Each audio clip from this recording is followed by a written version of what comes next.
Anne-Sophie Lapix quitte le 20h. Anne-Claire Coudray pour la remplacer? Il y a un hic financier.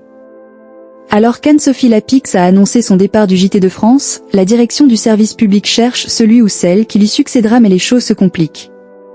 Le départ d'Anne-Sophie Lapix du 20h de France 2, officialisé pour la mi-juillet 2025, marque la fin d'une ère pour le JT de la chaîne publique. Présente depuis 2017, la journaliste laisse un fauteuil très convoité. Dans un contexte de baisse d'audience et de pression politique récurrente, la décision a été actée par France Télévisions et devrait intervenir très prochainement. Elle ne quitte pas le groupe pour autant. En effet, la direction a déjà annoncé qu'elle travaillait avec la célèbre journaliste sur de nouveaux projets pour la rentrée.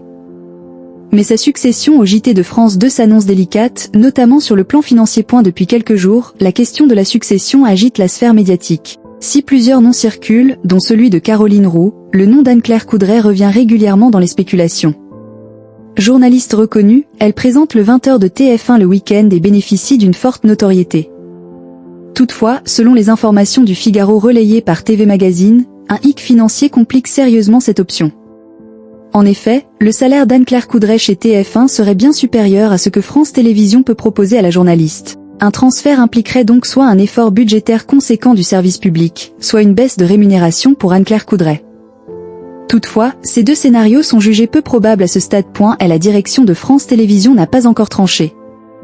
Le choix du ou de la remplaçante d'Anne-Sophie Lapix devra répondre à plusieurs enjeux, comme de maintenir la parité à l'antenne, d'assurer la stabilité éditoriale et de composer avec des contraintes budgétaires strictes. L'option qui favoriserait Anne-Claire Coudray semble donc compromise pour des raisons financières, tandis que Caroline Roux reste le premier choix pour le moment. En interne, Caroline Roux apparaît, en effet, comme la favorite.